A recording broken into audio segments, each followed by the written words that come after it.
So first of all, thank you very much to Aware for inviting me to come here this evening. I always welcome the opportunity to get to talk to different audiences about this topic because I suppose it's something that I feel very passionate about and have been working in this area for many years. And sometimes it's difficult to reach the people that I want to reach and share the information that I have learned over the years, both from my work. I've been working in the public health service in Ireland for a number of years. I was involved in setting up a counselling service for adults who had been sexually abused as children. And it was the first such service within the public health system in Ireland back in 1993. And that later became part of the National Counselling Service, which is now available throughout the country. And then later I worked in Temple Street Children's Hospital in the Child Sexual Abuse Unit there. So I have the benefit of being able to have worked with adults, talking about their experiences as children, and then moving to work with children where the experience was much more recent. But it gave me a better sense, I suppose, of really across the lifespan, how it impacts on individuals and how we can help individuals, I suppose, overcome the difficulties that can emanate from such experiences. I then had the, I suppose, great fortune to apply to the Health Research Board in Ireland and get funding to do my PhD, where I looked at how children tell.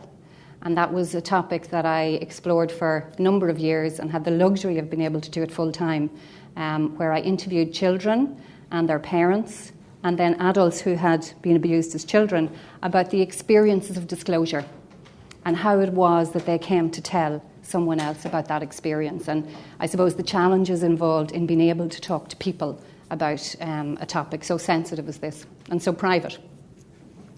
So as I said, I'm very grateful to Aware for the opportunity to come and talk to you and to share what I've learned over the years from the people that I've worked with and the research that I've done.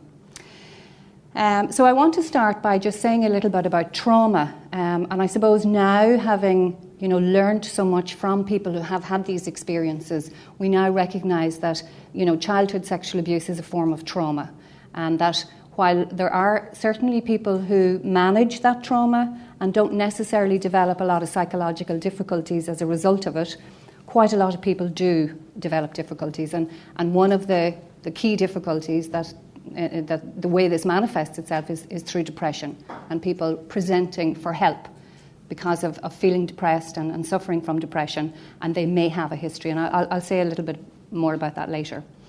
But first of all, what we mean by trauma, this is a picture that's a painting that's used very often when people talk about trauma, because it captures, the emotional experience of, first of all, I think the chaos in the background, and for many this kind of this scream, the mouth wide open and feeling overwhelmed.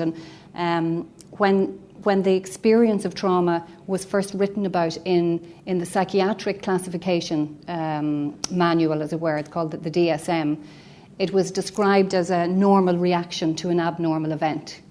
And that brought a lot of relief to many people who were experiencing very strange psychological reactions where they basically thought they were going mad.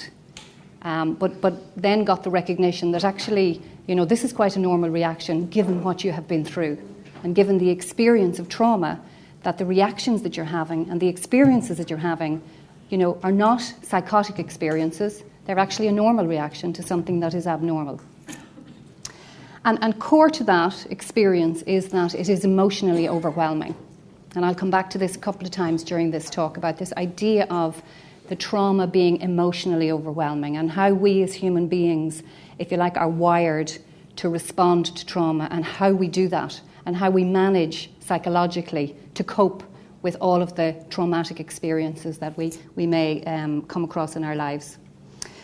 So just to kind of put this a little bit in context in terms of the prevalence of child sexual abuse, I used a quote there from a major study carried out across Europe of the majority of cases are not known about by official agencies in any European country. This is a problem that's quite important to take into consideration when we think about how prevalent the experience of child sexual abuse is, because many people don't talk about it. So we don't really have a good, accurate sense of just how common the problem is. And some of the difficulties with those kind of, with gathering that type of information in a way that's reliable is that child sexual abuse is defined differently in different countries and in different research studies. So some studies might include a very broad definition of sexual abuse to include sexually abusive behaviour that doesn't involve contact. So what I might be talking about there is exposing children to pornographic material, to videos, to films, to magazines, etc., for the purpose of sexual gratification. And that would be considered in most countries as sexual abuse, but it's regarded as non-contact. So some studies wouldn't include that in the prevalent studies where they're trying to get a sense of, in any population, in any country, just how prevalent the problem is. So obviously you'll get lower rates if you only confine it to a narrow definition, and you'll get higher rates if you broaden the definition. Some of the other difficulties is sampling. I came across a study once where there was an unusually low rate of sexual abuse reported in a particular country. And I just thought, gosh, you know, what are they doing right? What is it about that country that they have such low rates? And when I looked a little bit closer at how the study was done, I discovered that the survey was carried out in schools where children were given questionnaires to bring home to their parents, for their parents to fill out and give back to the children to bring back into school.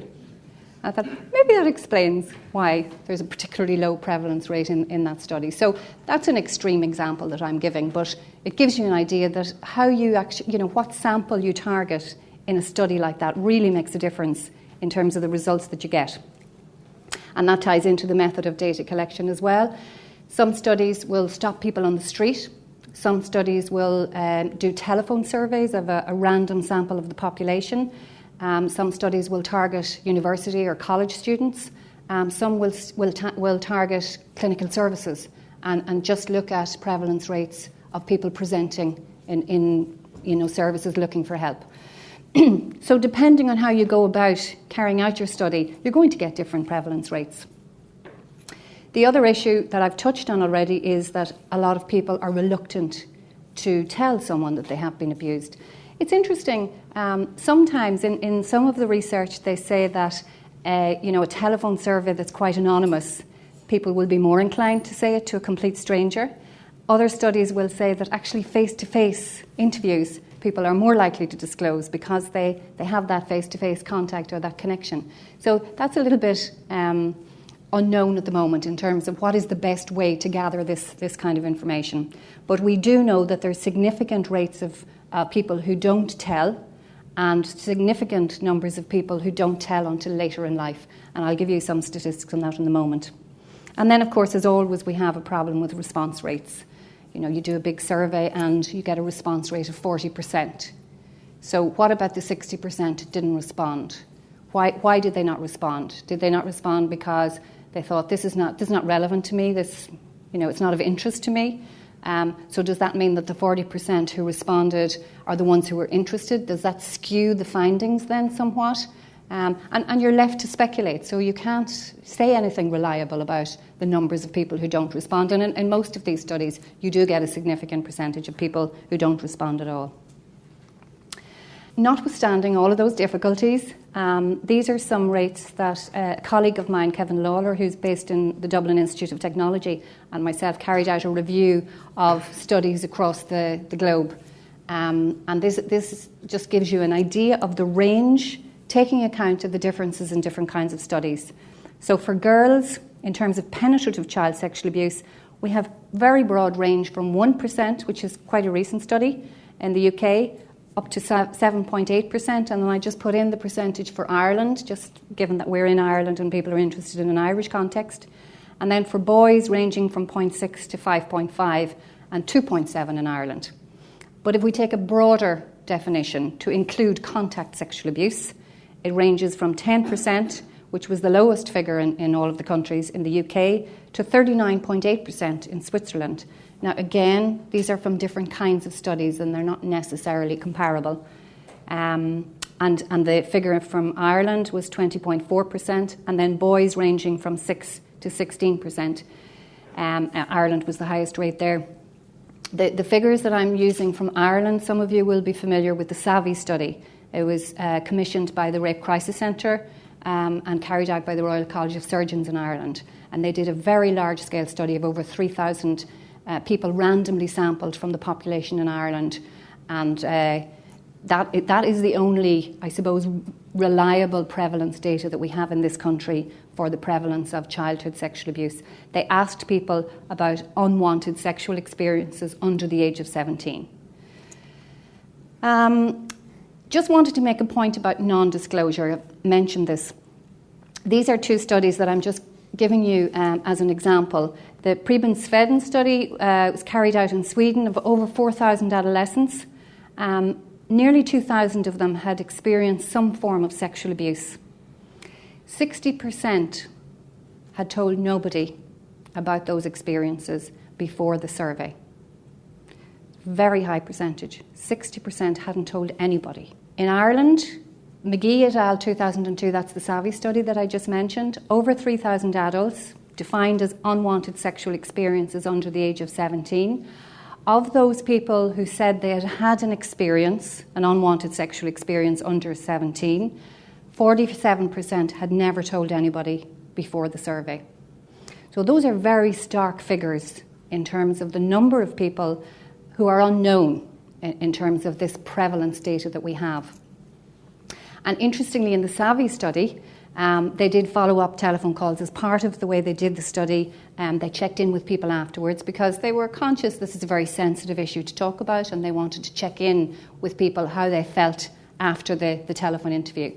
And one of the questions they asked in the follow-up study was, particularly for these people who had said they hadn't told anyone before the study, why that might have been. And quite a significant number of people said, nobody ever asked me.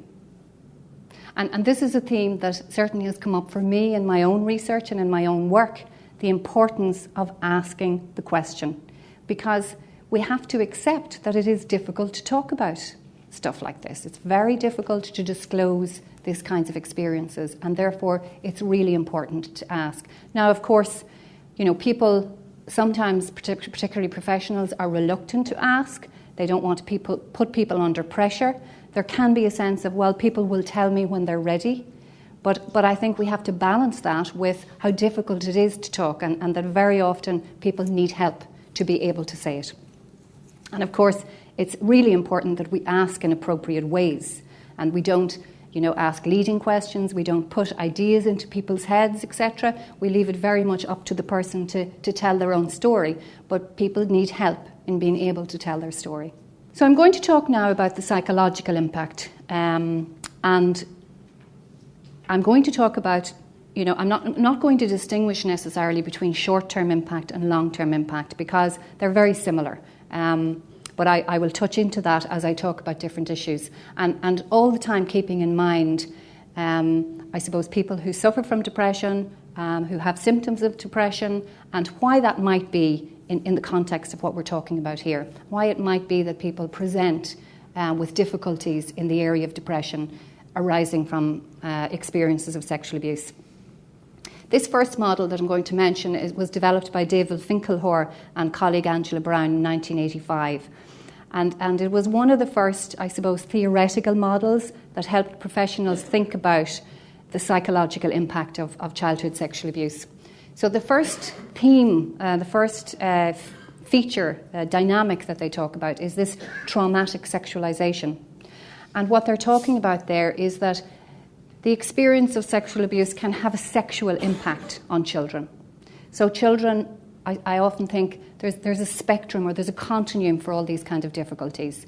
On the one hand, you can have children who become very sexualized as a result of the sexual experience, and they can grow up and become very promiscuous and, I suppose, get confused about the meaning of their sexual relationships. And perhaps even sometimes feel that the only way they can get affection or feel loved is through engaging with people in terms of sexual activity. So that's one end of the spectrum. And at the other end, you can have people who develop a lot of difficulties engaging with intimacy. And so far from being promiscuous, they actually really struggle with becoming close to people at an intimate level and perhaps feel anxious or fearful or avoid that kind of intimate contact. So it with a lot of these difficulties, it can be on a continuum, somewhere in between those two extremes. But the idea is that the sexual development, the normal sexual development that we all experience as we grow up, is somehow distorted, it's interfered with, and the traumatic impact is that people struggle somewhere on that continuum in terms of difficulties. The second dynamic that they identify there is betrayal. And of course, any form of child abuse is a betrayal, because most child abuse is perpetrated by someone close to the child or someone known to the child. And even if it isn't someone personally known to the child, the kind of default position for children is to trust adults. They're supposed to be there to look after me. They're supposed to be there to protect me. They're powerful, big people, and I'll be safe with them. And that what happens when they're abused is that the trust is betrayed. And that can impact on children and growing into adults. It can impact on their ability to trust other people. It can impact on the relationships in their lives, whether that be relationships with friends, relationships with authority figures, relationships within families. And people can really struggle to trust and therefore form and sustain their relationships, the important relationships in their lives. The third dynamic there, powerlessness. And again, this is very typical across different forms of childhood abuse.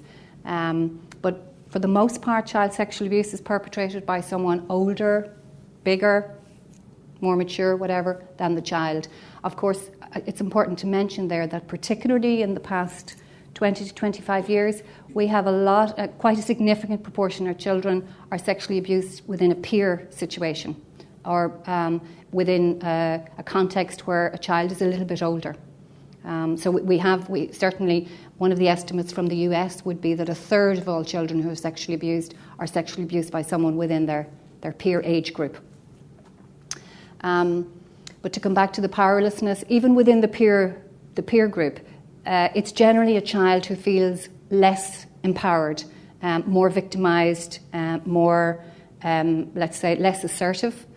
So the children that, if you like, get targeted, get picked on, are generally the children who are not as good as standing up for themselves. But in an adult child situation, you can easily identify with how powerless a child will feel. And there is something about sexual abuse and the subtlety that's very often involved in the relationship. So the children can become very confused about, is this really happening? And very often there's no conversation, there's no talk, and even the person who's abusing the child can not engage in conversation, and it's almost like pretending this isn't happening. And that's very often a strategy that people use to engage children in behaviour and to engage them in keeping silent about the experience.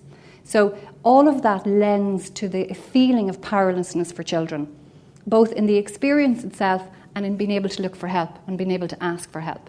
And certainly from my own research in terms of disclosure, there are all kinds of things mixed in with that, like, would anybody believe me? Why would someone believe me over the other person?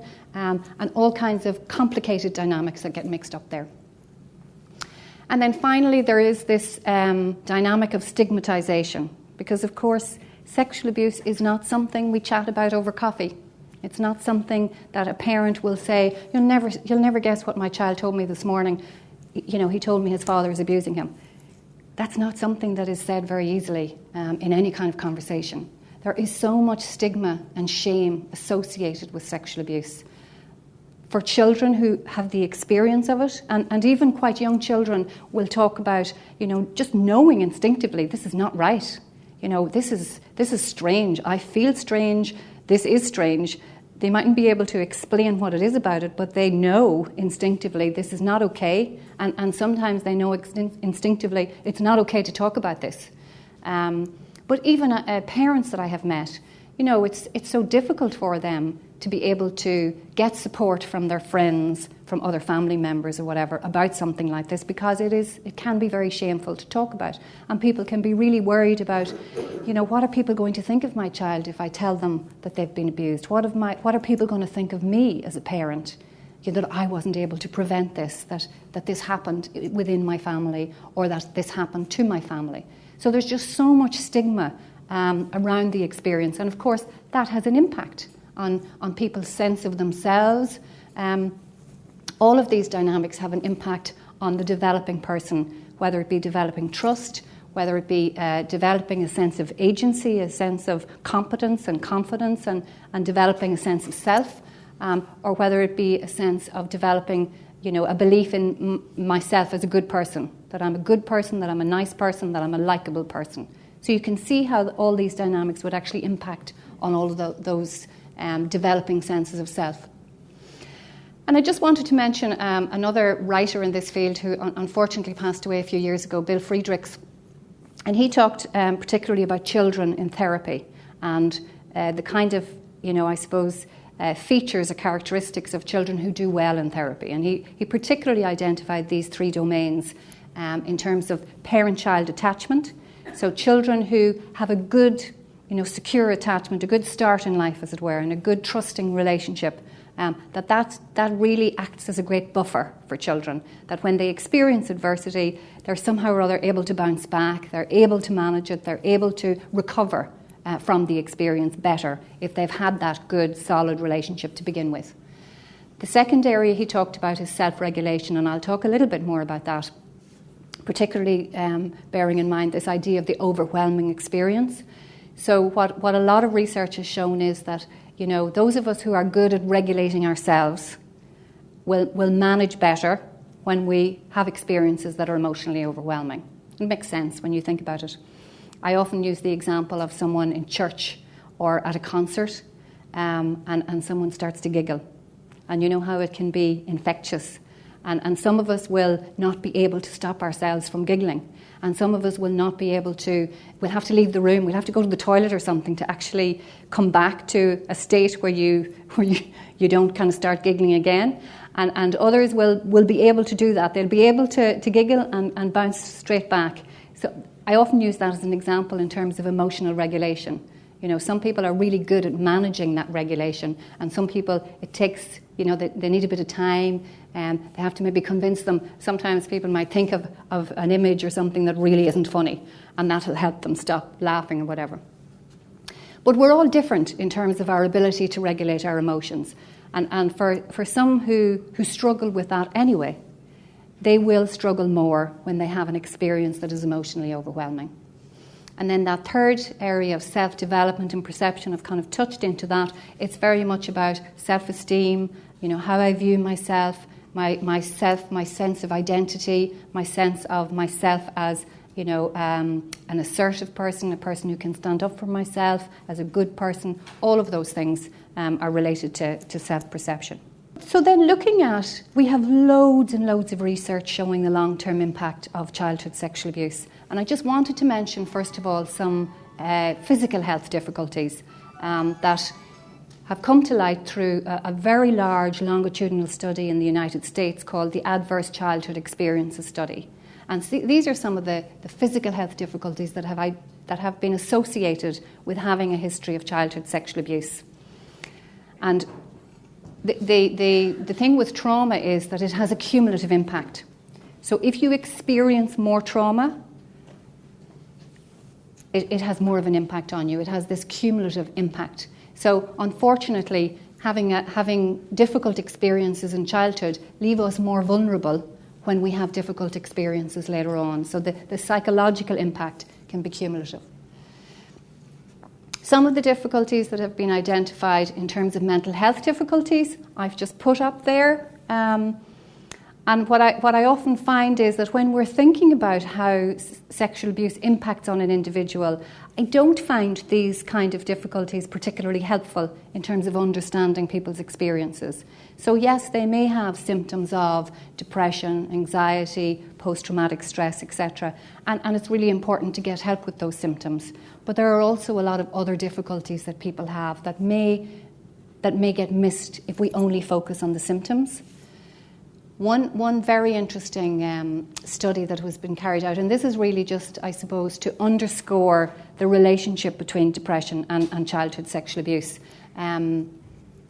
Maniglio, I'm not sure how to pronounce it, I think he's Italian, he reviewed 4 meta-analysis. So each meta-analysis would have looked at a number of studies that looked at the relationship between depression and childhood abuse. So this is, I suppose, one of the largest overview studies that has ever been done, pulling together years of research and different studies in different countries and different contexts, and very clearly showing that across different methodologies, across different samples, using different measures, that survivors of child sexual abuse are significantly at risk of depression. Now, as very often in any kind of psychology study or indeed social sciences, we don't say one experience causes a particular outcome. We don't talk about causal relationships because it's in human experiences, it's just so complicated. We are so complicated. It's great, really, that we're so complicated because it makes it so interesting. But when we're trying to find out, okay, so what are the risk factors for developing certain kinds of difficulties, we can actually guesstimate, as it were, with good, solid scientific research, what is the relationship between something like childhood sexual abuse and depression, anxiety, etc. And so I'm just putting up this because there's overwhelming evidence to support the link between childhood sexual abuse and depression in adulthood. And it isn't the case that, for instance, children who are abused at a younger age are more likely to develop depression than if they're abused at an older age. It's not about whether children are abused within the family or outside the family. The impact is different, and certainly the types of difficulties that children can have are different, and in some cases more severe. But if we look at the research in terms of depression, these factors don't necessarily suggest that as I said, younger age or intrafamilial abuse, or other issues such as use of force, whether it's contact abuse or non-contact, whether it's a higher frequency abuse, or whether it's a longer duration. One of the things that I find in my work is, I kind of had this phrase in my head a long time ago, you can't compare human suffering. So two people can have what might be regarded as the same kind of experience, and they may have very different reactions to it. And, we can do all the research in the world and we can identify our predictive factors, etc., but at the end of the day, we're all different and we're all unique and we all have our own way of managing life experiences. So while this is very helpful to know about and to know what we might be able to expect if someone finds themselves in this situation, you can't really know until you hear the individual story. Because, as I said, we're unique and everybody has their own story. So I just put the reference for that at the bottom if anybody's interested. And if you can't access it, feel free to email me if you're in. It's not easy reading in parts because it's quite a technical piece of research that was carried out. So when I was talking there about the relationship between depression and child sexual abuse, it's complicated. And we have to take all of these kind of factors into consideration when we're talking about long-term impact in particular. So the kind of protective factors and risk factors that have been identified, not just in terms of depression, but in terms of developing psychological difficulties in general from an experience such as childhood sexual abuse. At an individual level, we're talking about issues such as attachment style. Obviously, if somebody is abused within a family at a very early age, when developmentally they're very vulnerable. We know from a lot of the research on attachment that it's very much in those first few years of life that the attachment template, as it were, is laid down, and that it carries us well through life if we've managed to get a good enough experience at that early time. So obviously if a child is abused quite young within a family, it can impact on their attachment style. And as I mentioned, the betrayal that Finkelhor and Brown talk about, the betrayal of trust really impacts on people's ability to trust. And obviously then that impacts on relationships. Temperament. Children with an easygoing, laid-back temperament, can take things in their stride easier than a child who's perhaps very sensitive, very reactive. Children with, there's a letter missing there, IQ. Children with a higher intelligence level and therefore a better ability to problem solve, to be able to anticipate different alternative solutions to problems, generally do better when they experience adversity. And of course we need to think about genetic vulnerabilities, particularly when we're looking at something like depression. So at an individual level, all of these factors can act as either protective factors or risk factors, depending on our unique set of circumstances. At a family level, then, of course, being in a stable, supportive family goes a long way as a protective factor in terms of being able to deal with adversity. And of course, in sexual abuse, one of the things that's really important is not just how the child experiences the abuse, but how people react when they tell. So the level of support that parents or siblings or whatever are able to give the child after they've disclosed, and be able to reassure them and I suppose prevent those long-term impacts from really taking hold. And then obviously, in terms of family, poverty is also an issue. Other kind of difficulties that are going on at the family, such as unemployment, etc., that can all leave a family more vulnerable in terms of being able to draw on their own resources to respond to difficulties like this. At a community level, we know that children who are able to do well in school, that can act as a protective factor, and indeed for adults who are able to manage well in their work, who may be good at their jobs, that can act as a really strong protective factor in terms of developing mental health difficulties. People who are, children who are involved in sports and adults who are involved in activities outside their work. So having interests, having opportunities to engage with other people. I always think that for children in school, particularly children who may be not as good academically, but if they can be really good at football or basketball, or if they can find something that they can really develop their sense of competence, that they can be really good at, it goes a long way as a protective factor in terms of developing mental health difficulties, because it gives children a sense of confidence and a sense of competence that can really protect them. And then obviously at a community level, if people are living in a community where there's a lot of conflict, then obviously the child and the family are having to cope with that as well. And that has its own impact. So that can, this is where we can't draw a straight line between an experience and psychological difficulties, because there's all of these other things that may be going on in the child's life that also contribute to the impact. So then, in terms of all of these protective factors and risk factors, what we need to think about are, the development context before the trauma. So things like family stability, things like the resources, the individual resources that a child has. Then we need to think of the nature of the trauma in terms of what happened, because different kinds of trauma can have a different impact. And just to bring you back to the Finkelhorn-Brown model of this traumatic sexualization, for instance, that's very peculiar to sexual abuse because of the sexual nature of it.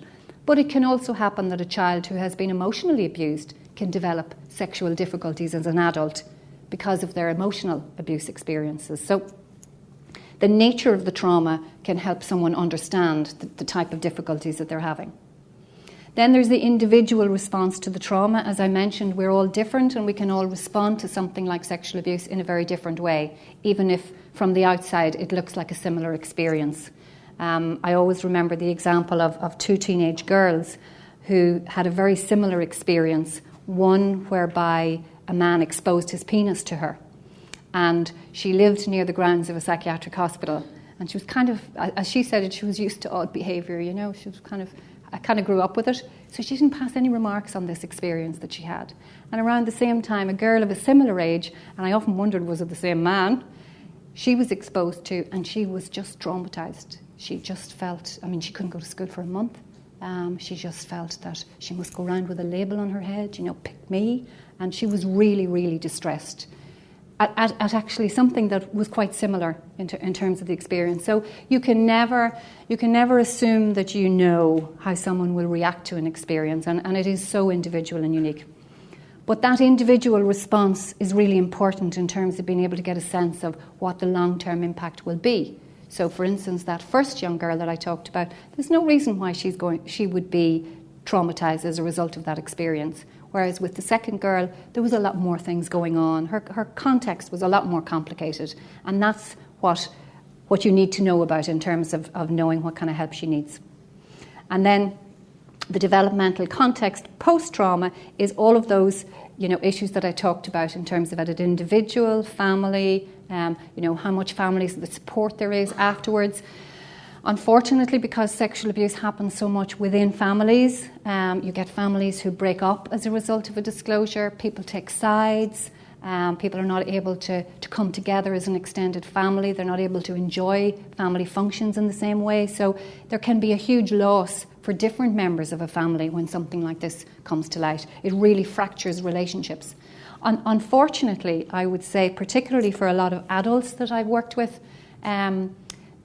and indeed this happens for children as well, they can end up feeling to blame for the fallout in the family.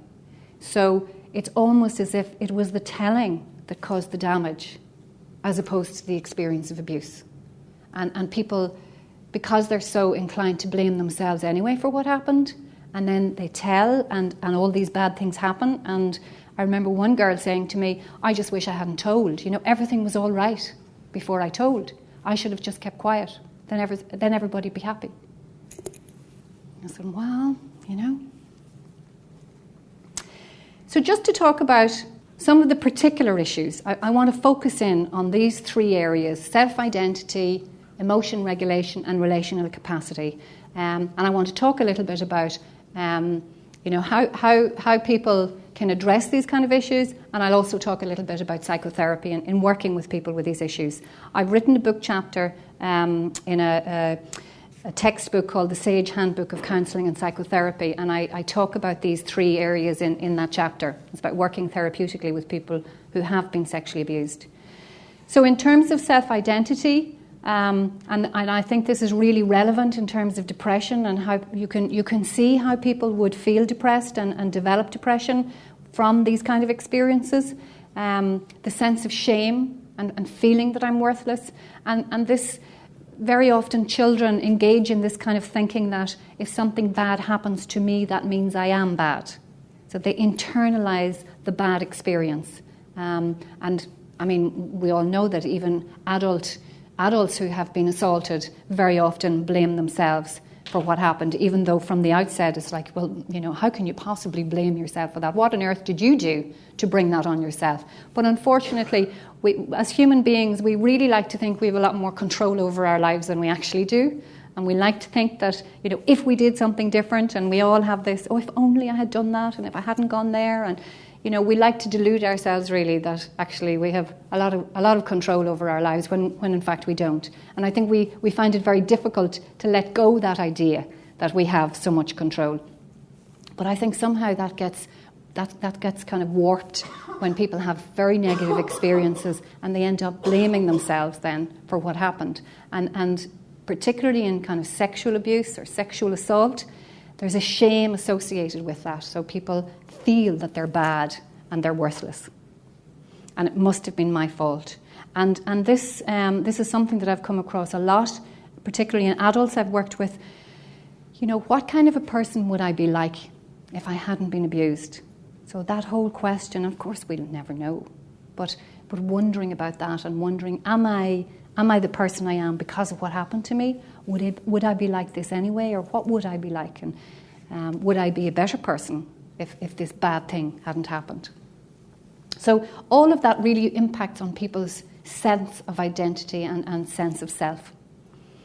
The relation capacity I've talked about in terms of trust. And there's some really nice work going on in London. I like Peter Fonagy is a clinical psychologist and a psychoanalyst, and he's involved in lots of kind of works. But the area that I've always been really interested in is working with young women, young mothers who are at risk of their children being taken into care because of their struggle to parent their children. So we're talking about very young parents, and working with these in terms of trying to help their reflective capacity, because what they found in the research is that it's not the fact that that these young women have been abused as children, and it's not about how bad they've been abused. It's about their ability to reflect on their experiences and to make sense of them. And that's what makes the difference between young mothers who have the capacity to parent their babies and the young women who really struggle with that. And I think it gives us great hope in terms, particularly from a psychotherapy point of view, in terms of how to work with young parents like that and help them develop that reflective capacity and that ability to reflect on their experiences and want to make sense of them.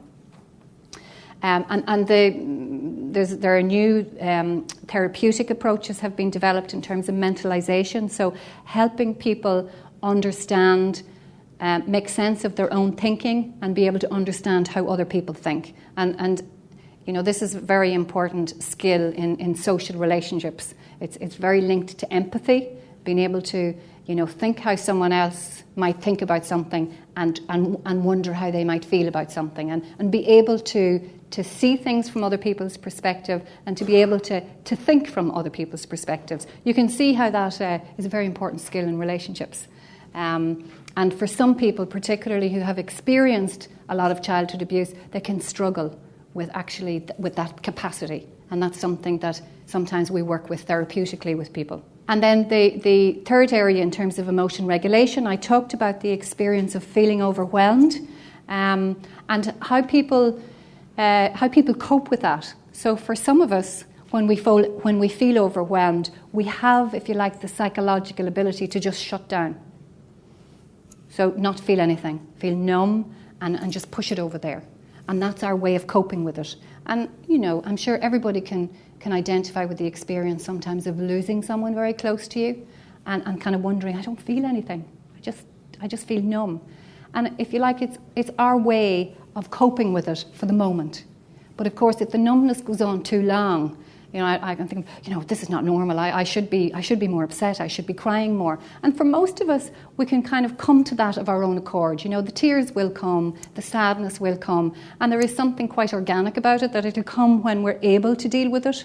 And I think if it doesn't come, then sometimes people can develop difficulties, and they can develop what we call kind of abnormal grief reaction, because the numbing and the avoidance is we're clinging on to that as a way of coping with it because we actually can't face the pain. It's too much. And one capacity that's really important in terms of emotional regulation is our ability to soothe ourselves. And I'm involved in some training for myself in emotion-focused therapy that I'll talk a little bit in a moment.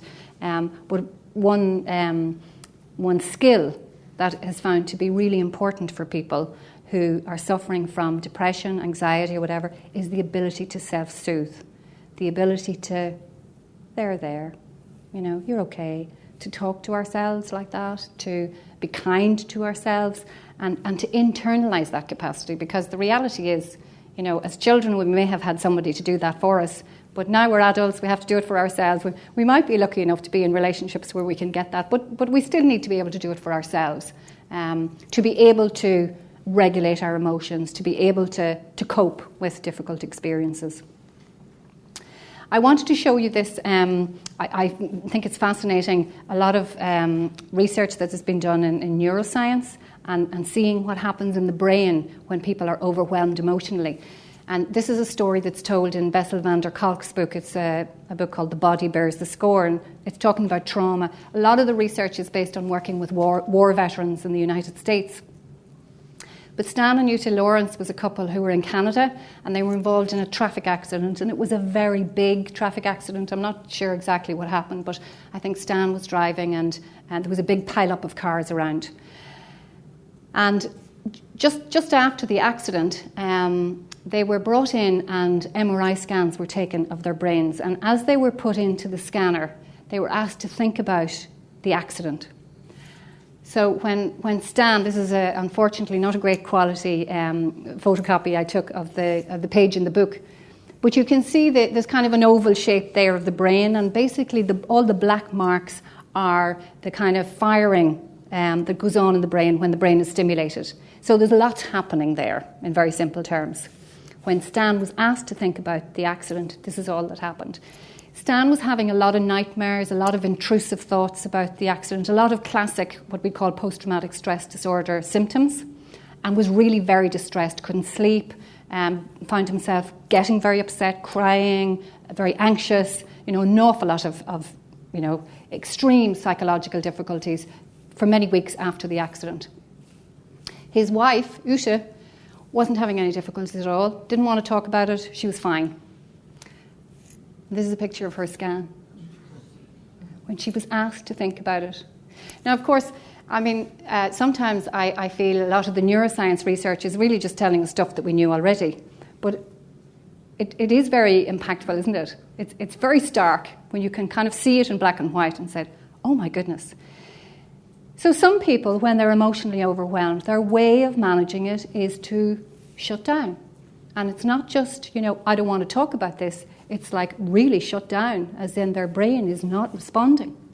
I think we're wonderful. We have wonderful capacities when you think of what we can do to protect ourselves from the pain of trauma, etc., when we can do something like this. So, of course, the concern is that in the longer term, is that an effective way of dealing with trauma? And for most people, it isn't. For most people, over time, those defences, as we call them, break down, and people develop difficulties later on. Stan was having the difficulties immediately after the accident. Uta would develop them later. I suppose a lot of what I've talked about is the negative or the difficulties that arise from experiences. But what I haven't mentioned is that there is a growing body of literature now looking at post-traumatic growth. And people who talk about how they feel they have actually grown as a result of the experience of adversity and the experience of trauma. So we know that there's a proportion of people who have significant trauma who don't come for help and don't appear to have any significant psychological difficulties. So they appear to be able to cope with this and take it in their stride. But this is different from that. This is a group of people who talk about actually, and you can identify with this when sometimes people get a diagnosis of heart condition, etc., and they talk about maybe getting a new lease of life and perhaps being able to appreciate things more and really value things more in their lives. So it's akin to that type of experience. But through trauma, it is really about being able to discover resources within ourselves that we weren't previously aware of or perhaps didn't have, but that grew out of the experience of trauma. So I just think it's important to mention that. So just a little bit about psychotherapy. So these areas that I talked about already, self-identity, emotion regulation and relational capacity, some of the work in psychotherapy is focused on the feelings of blame and shame, self-esteem, helping people develop a sense of self-efficacy and empowerment, and that can be related to their spirituality as well, in terms of their belief systems, and I suppose an existential sense of, what's it all about? Why am I here? What's the purpose of my life, etc. In terms of emotional regulation, it's usually in relation to the symptoms that people experience, and there needs to be a focus on the actual day-to-day symptoms that they're suffering from, and developing coping strategies. And that may involve helping people get in touch with the pain and the difficult emotions, and helping them regulate those and helping them develop skills to regulate those. And then in terms of relational capacities, helping people, I often think helping them take risks sometimes and try to trust people when, maybe the instinct is not to trust, but the only way you can learn to overcome that is to actually take that risk. And this can very often be relevant in their sexual relationships and their sense of themselves as sexual beings. And there's also something in terms of relational capacity about taking responsibility. What I mean by that is a lot of the self-help books for people who have experienced abuse in childhood talk about, moving beyond being a victim. So to not always, moving out of that role of these bad things that happened to me. Well, okay, they happened and we're wrong, but now maybe I can do something about my life. Now I need to take charge of my life. I don't want to be constantly identified by what happened to me as a child. I want to develop, I want to blossom as a person, and taking responsibility for doing that. And that's very often in the form of going for help and asking for help. That's taking responsibility. I want my life to be better. I want more from life. Some little tips, I think, in terms of self-esteem, spending time with people who like you. There's nothing more therapeutic than being surrounded by people who genuinely like you. And you don't need psychotherapy for this. Finding something you're good at. I mentioned earlier about children in school and the importance of finding something they can be competent at. rewarding self for our achievements. That helps our self-esteem. And learning to accept yourself, flaws and all. In terms of relational capacity, I talked about the reflective function and needing to trust. There is something about reading social cues in relationships. So if you don't know what somebody is thinking, ask. If you think that somebody, like when I say somebody, I mean someone close, so maybe a friend or social relationships. I don't mean anybody on the street. But if you're not sure, if you think that somebody is not happy with you or annoyed at something you just said or whatever, if you feel that you're misreading the cues, ask. So get into the habit of asking other people for feedback so that you can learn how to relate in social relationships. I've mentioned already learning to trust, taking risks.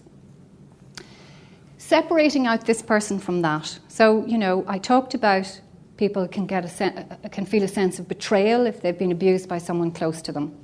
So moving beyond that and reminding, this is not someone who's going to hurt me. This is not someone, I don't need to worry about that in this relationship. This person has been good to me. I have no reason to mistrust this person. So constantly reminding yourself in relationships, this person is different. This is not the person who abused me. This person is very different from that person. In terms of emotion regulation, this is just highlighting that the part of the brain that helps us regulate our emotions, but getting to know yourself. When do I get upset? How do I get upset? How can I anticipate that I'm going to get upset? What do I need to do to prevent myself getting upset? So, drawing your attention to yourself and becoming more aware of yourself as an emotional being. Reaching out, finding people to talk to. We now have a lot of research to support the emotional benefits of talking about our difficulties, putting words on it, making sense of it, talking to other people, being heard, the value of being heard and feeling heard. It's very, very strong. So encouraging people to talk to someone. And of course, distraction techniques. We don't want to... it's very important to feel your emotions and to face pain, etc., but we don't want to downplay the value of being able to distract. If you can't cope with it right now, develop techniques that'll stop you thinking about it. There are lots of good resources available out there. And separating out then and now. If sometimes people can experience things like flashbacks, etc., of something that happened to them in the past and kind of say, this is not happening now. And talking to themselves like that and reminding themselves. Just some of the things that the encouraging learnings that we had from neuroscience. First of all, that years ago we used to think that, your brain was your brain and that's the way it is forever, and it was very deterministic and we can't change it. But now we know that our brain is influenced by our experiences and also influences our experiences. So it's a kind of a reciprocation. It's a two-way street, as it were. And that's very encouraging for us as psychotherapists, because it means that, if people can have really good experiences in therapy, it can actually correct some of those, hurts and wounds that have happened and that impact on the brain. So the scan that I showed you of Ute and Stan, it's changeable.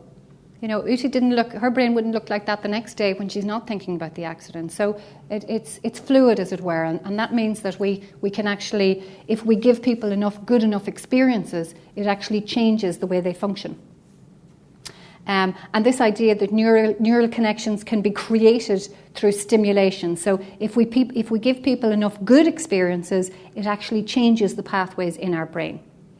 And engagement in relationships provides this stimulation. So it is through being cared about, through being listened to, and through feeling that caring in a relationship that we actually, create those new neural connections.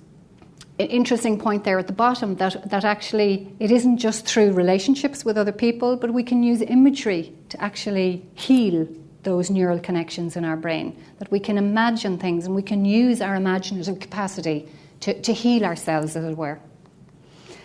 Just want to mention briefly two particular forms of psychotherapy where there's a specific focus on trauma, and one is called trauma-focused cognitive behaviour therapy, and it involves focusing on the experience of trauma, talking about it, educating people about the impact of it, and in particular, I think, reassuring people that they are normal and that this is a normal reaction, and that what's abnormal is what happened to them.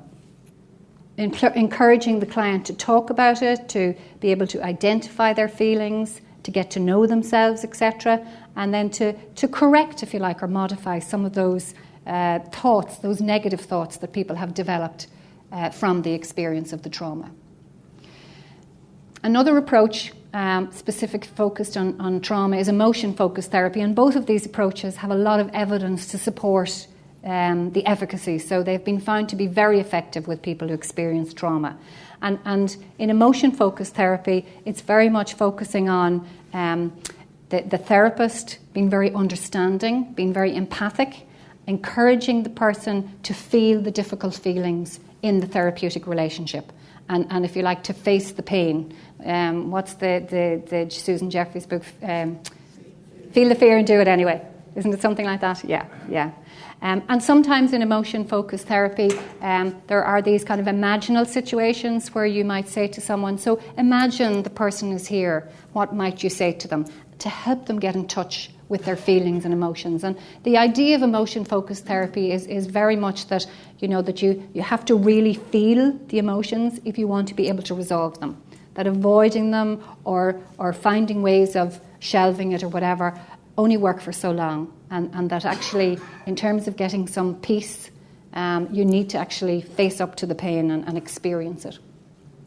And then just to mention in terms of psychoanalysis and psychodynamic psychotherapy, because there's actually, people I think sometimes forget there's quite a bit of support and evidence for the effectiveness of these kind of approaches, and particularly I think when people are abused within the family, because people can have a lot of transference issues in relation to a parent, for instance, or a sibling who abused them, and that they really need to experience that in the psychotherapy in order to be able to heal and recover from some of the difficulties that have emerged out of that negative relationship, as it were. And people, I'm not going to go into detail here, but again, it's about how wonderful we are and how creative we are about how we cope with psychological difficulties and the defences, the ways we can protect ourselves from pain. So these are just some unconscious defences, but it's really just a way of protecting ourselves from pain, where we might regress, which is, I suppose going back to a childhood state and making sure that people look after us, because if I can't do things, someone else has to do it for me. And that might be my way of protecting myself from having to face up to pain. Projection is where, there's something maybe I'm not able to tolerate about myself, so I couldn't put it out into other people. So I see other people in a particular light, but actually it's about something that I can't face up to myself. Splitting is about, seeing people as all bad or all good, and finding it really difficult to acknowledge that actually we've all got a bit of good and a bit of bad. That from a psychological point of view, that can be difficult for people who have been abused to experience.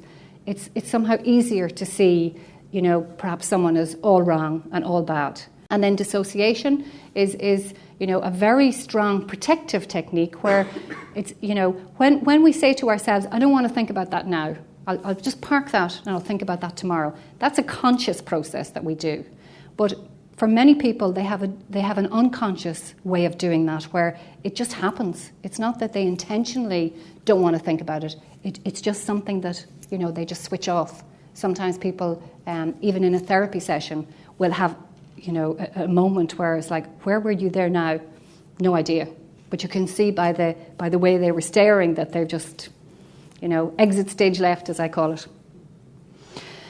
Just some these slides will be available. There's just some websites and resources if people wanted to look further in terms of therapy. And I put a list there of Irish books that I thought people might be interested in, particularly to the area of sexual abuse. And I just wanted to plug for myself. I have recently written a book for professionals on how to help children talk about sexual abuse.